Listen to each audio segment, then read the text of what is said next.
Hi and welcome to Majors Group. This is your BC121 BIB.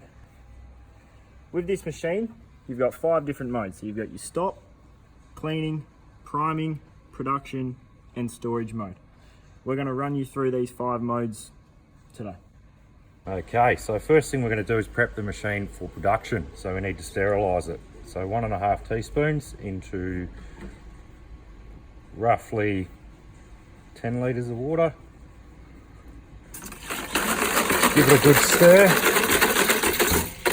Use your bucket that you're going to make your product in and sterilise any utensils you have while you're doing this process. Okay, so our next step is to fill our sump with sanitizer, like so. Making sure that the non-return valve does not leak at this stage. As can be seen here. Okay, inside your machine there's a little spigot. That's where your non-return valve connects to.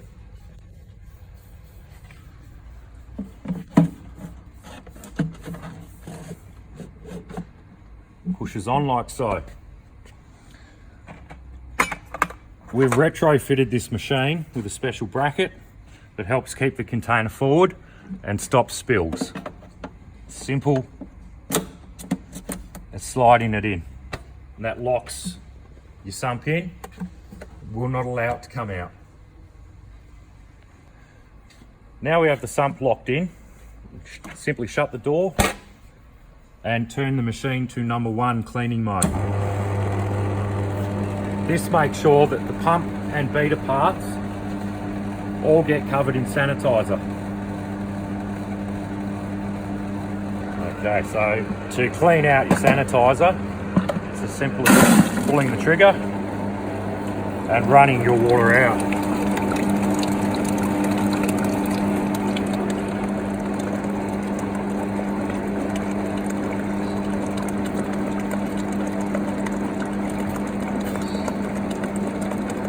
Okay, it's extremely important to make sure that you remove all of the sanitizer product out of the machine, or this can cause a lock-up in your beater.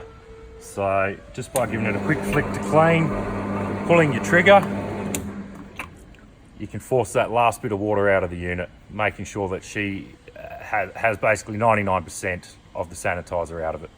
Okay, now we're ready to start the production of ice cream. So when the sump's removed, you'll find there's a small amount of water in there. That needs to be got rid of, or that will affect your product at the end of the day.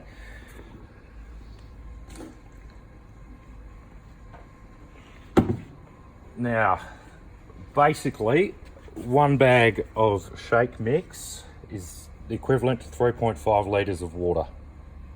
So I have 3.5 exactly litres of water here, which go into my bucket, which is sterilised from the process we have just completed, as are my utensils. Just want to get a good mix going and relatively slowly feed it in.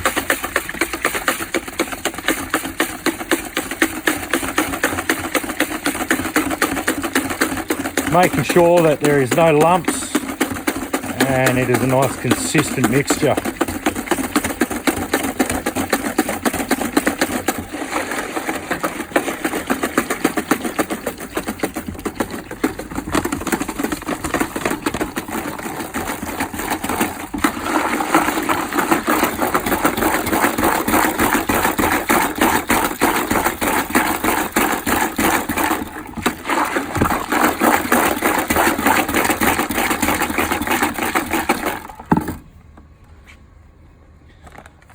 We then fill the sump, again making sure that the non-return valve does not leak.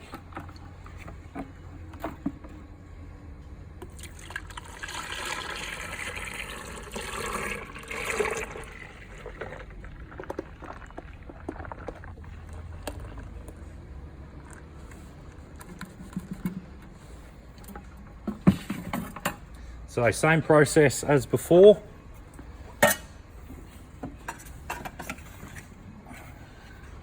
The sump is installed onto the spigot.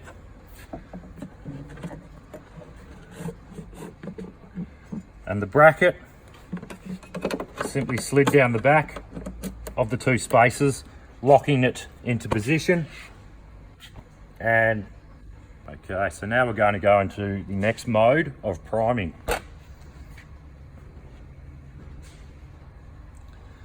You simply lift your priming plunger so that your two O-rings are clear and you can see them. Turn the machine to number 2 priming.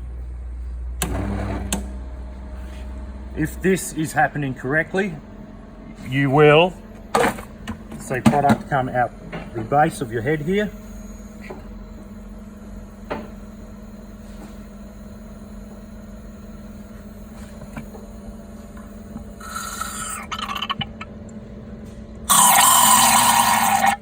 So letting the air bubbles go, clean run, plunger down, and you have cleared all the air out of your unit, which is vital. And there's no air bubbles, you can shut down your plunger. Turn the machine to stop. You have now primed your machine, which is vital as it removes air from pump and the beater, eliminating possible lockups in the beater system. Right, now the machine has been primed, we are ready to go into production mode, number 3. Simply switch it to production. In this you'll hear your condenser fan and your compressor now kick in. This cycle takes approximately 6 to 8 minutes to be completed. And once it is completed and the product is ready to be served, you'll hear the machine go quiet as the compressor will turn off. Alright, now you can hear that the machine is turned off. It's gone quiet. This means that your product has reached its temperature and is ready for production.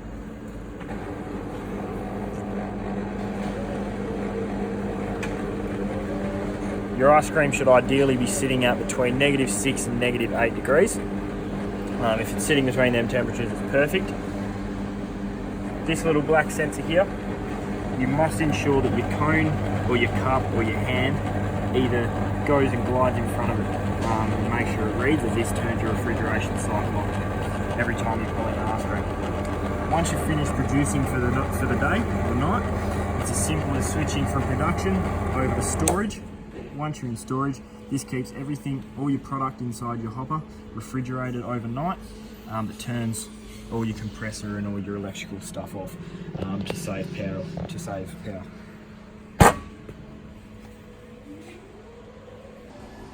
Okay, now that we've produced ice cream and showed you the priming, production and storage mode, we're going to go into cleaning mode, disassembling the machine and reassembling the machine.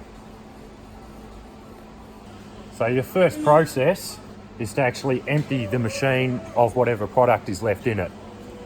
So you'll switch your machine to cleaning mode and pull your handle, which will allow the product to evac the system. So now we have the product out of the machine, we can remove the hopper. Again, just lifting the brakes out, the hopper will come out. Get rid of the last of the product sitting in there, just pour it out.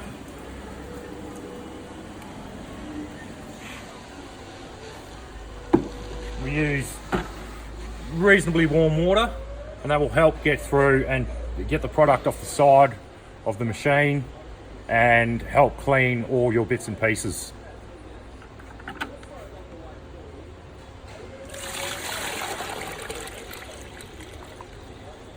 So same process as when you are actually making the product.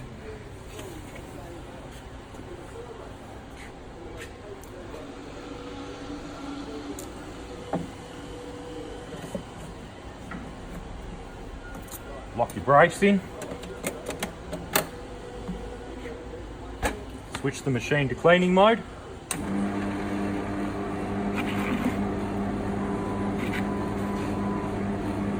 And extract the water. You want to do this at least 2 or 3 times until you get a clear liquid. Now that we've flushed the water through the unit and it's running clear, we start to dismantle the head.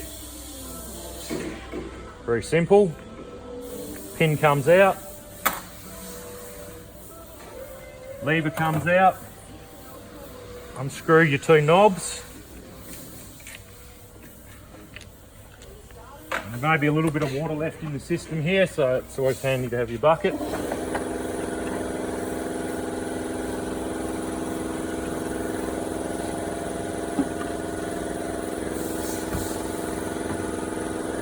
This is your beater.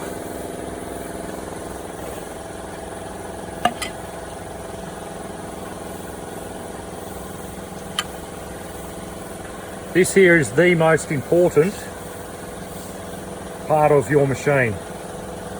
That's cracked, has any wear on it at all, you will put product into the rear of your machine and it causes an absolute mess.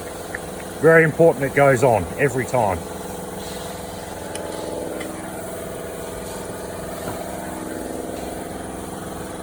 Now we start to dismantle the hopper. Again,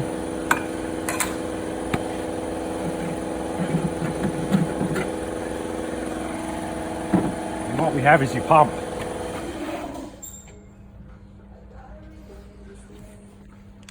So to dismantle your pump, simply turn this lever around, lift him up, separating off the 2 O-rings.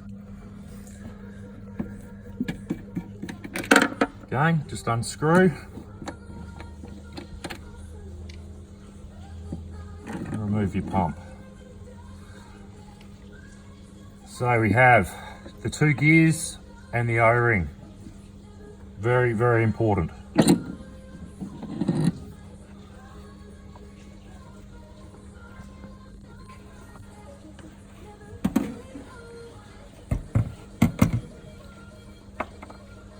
All O-rings must be removed, cleaned behind, re-greased and put back into the machine. The machine will not work without these O-rings. Now the removal of your tube feed, very simple, slight rotation, little wobble down. Again, O-rings and rubbers, they must be removed, they must be greased when they go back on. Okay, so we'll go through the dismantling of the head. Your large O-ring on the back which seals the head to the unit. Very simple. Pop in behind the mark where it is shown to put your seal pick, lift the seal out.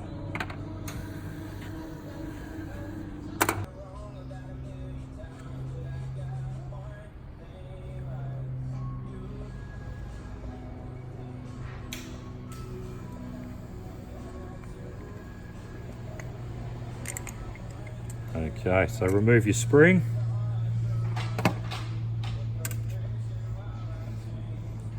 Then you can use your handle to bring your plunger up. Again, seals, remove, clean, re-grease, put back on.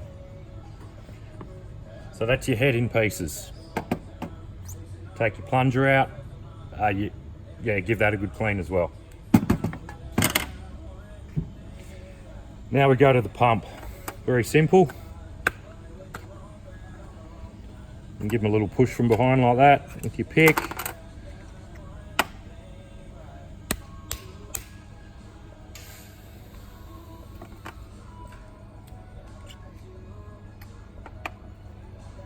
So we have basically an empty pump shell. Again, take out all your O-rings.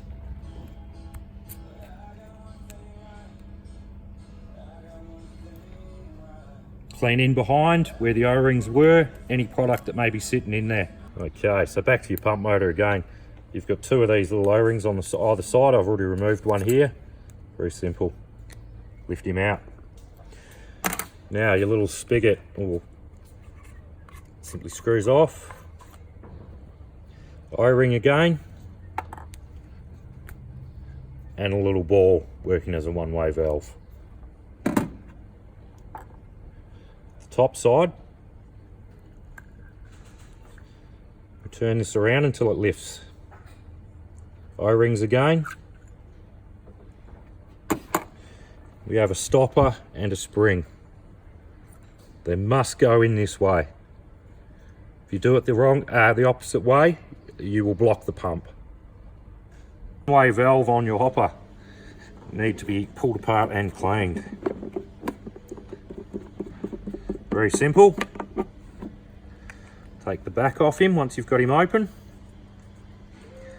Watch for the spring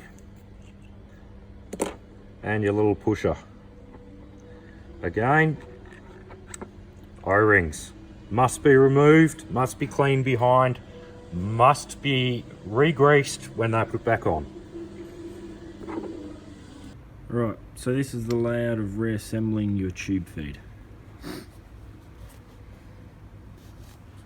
So first, you have your seals, which simply just slot back on into their little grooves.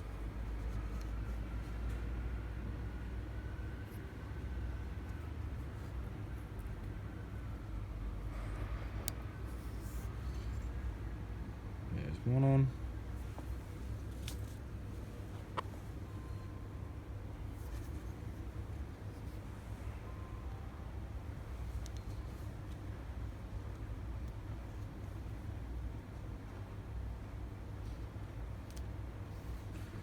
There's your second on. And then your non-return just slots over like so. And ensure that you lubricate both of them seals. And down the bottom you have your little groove just there. You can see if we can focus, for your small seal, which you can find here.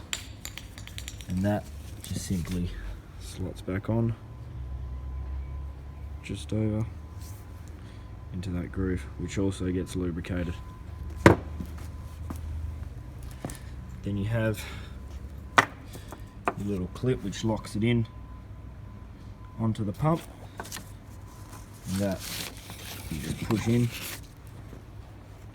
to place like so. You come in here,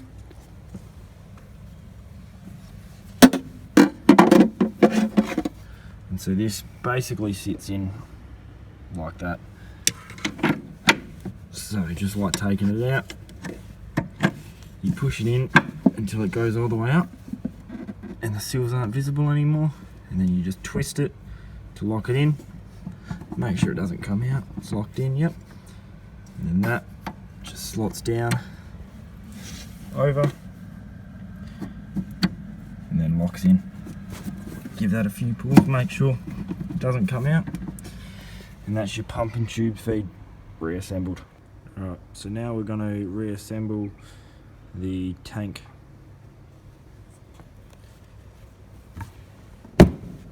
So there's two parts to this pretty much. So all of this comes in through the back to the front, and then it's just this here that locks it off from out the front.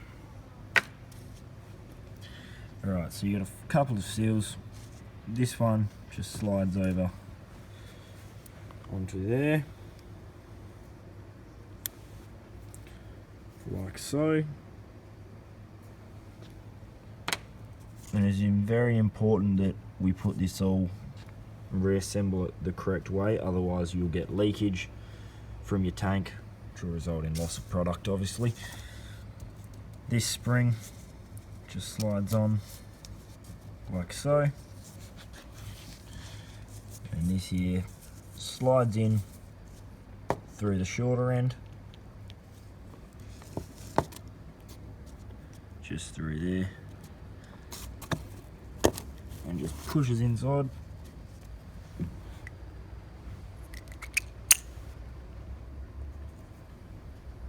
like so. And then your cover that has the holes screws on like so. And just screw it up hand tight. Doesn't have to be anything ridiculous, but obviously tight enough so you don't get any leakage. And then you have this seal here, which, if you can see, there's a little groove at the front there, and that just slots on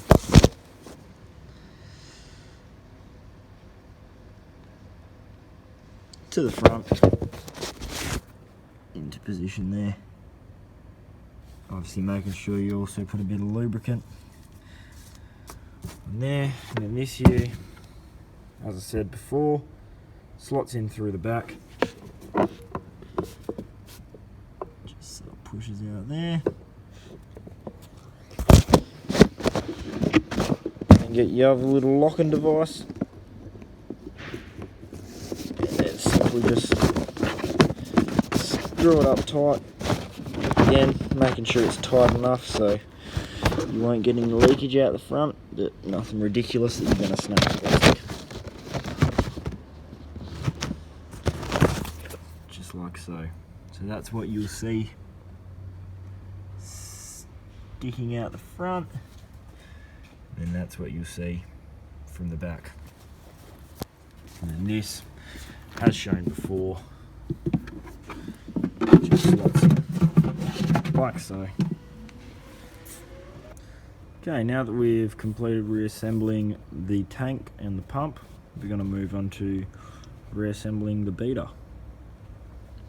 Beater is quite simple to reassemble as they're quite large parts and only fit one way. So this here, central idler, just slides in through the opening, and then you see here, you'll screw it on and in like that. Obviously if you have it back to front, it won't work and will stick out due to the other side not having that little groove. And once that, you've got your 3 blades here. Any one can go on any side, it's not important. Always, after a few months, check that the corners on your blade, your scraper blades, are still sharp. Over time these will become blunt, which will occur in your beater, getting a build-up of ice and locking up. Yeah, again, they just slot on, they just push down, simply like that.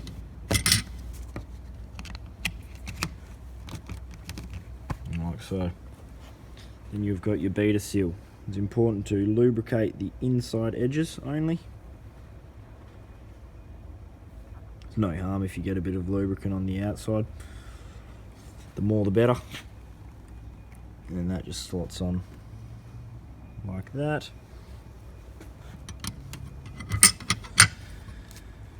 And then you've got your other beater scraper, which you'll see this here, and there's a little groove cut out for it. So obviously this will only fit on one way as well.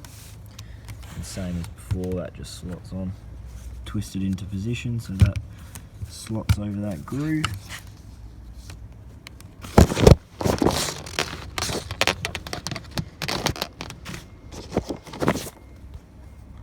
Just like that. And you'll see that that is flat, nothing will be sticking out. And you just grab that, slide it into your cylinder. And you'll see, so the side of the beater seal always goes to the back. It'll be a little tight, you need to squeeze in your beater scrapers to get your beater to fit.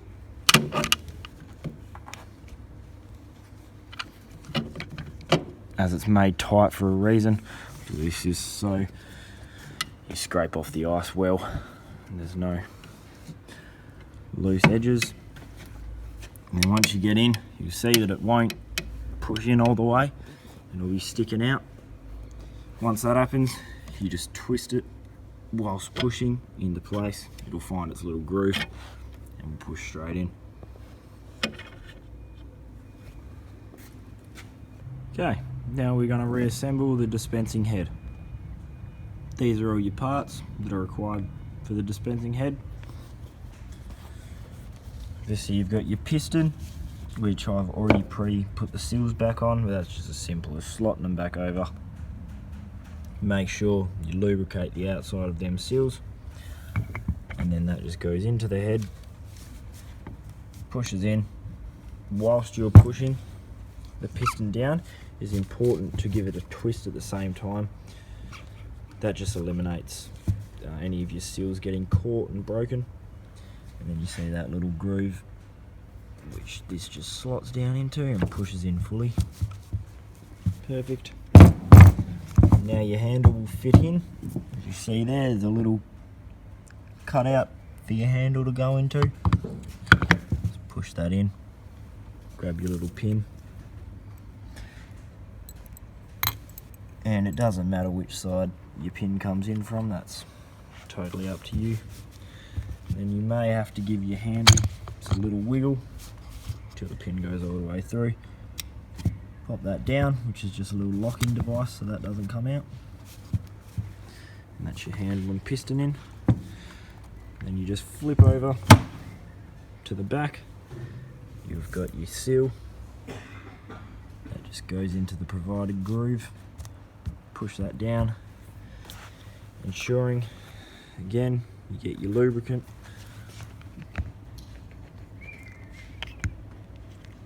Put a fair amount on.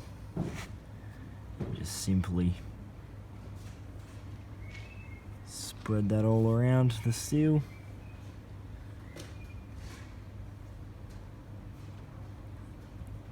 Once that's well lubricated, which that there is plenty of lubricant.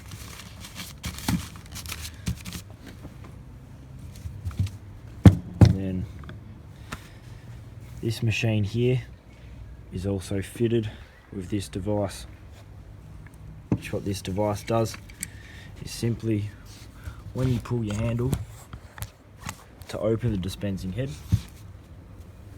it'll stay open, so product will continue to come out. This device simply just has a spring and ensures that your piston always closes once you've finished using it. That just slots on like so, and then you push down, applying pressure. The only thing that you need to know is that little groove there faces the back, so that your groove here slides up until it hits there. Then you just apply pressure, screw your 2 screws down, which I will do now.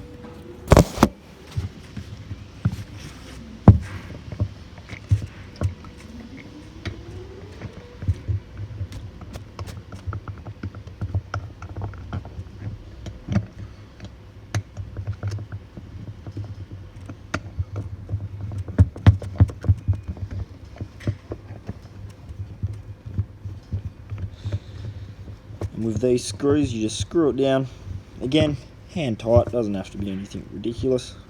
Obviously, the tighter you screw it down, the more tension that will be on the spring, resulting in the more pressure that your handle will close with once you release it.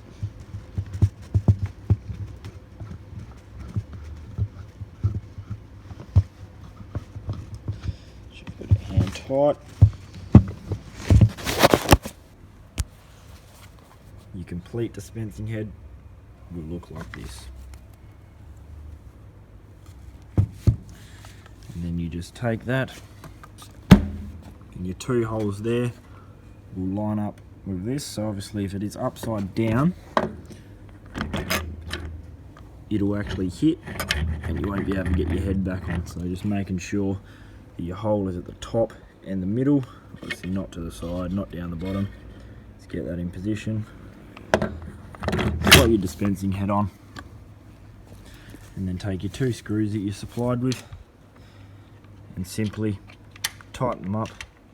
Once they are tightened up, your machine is completely reassembled and ready to be used again.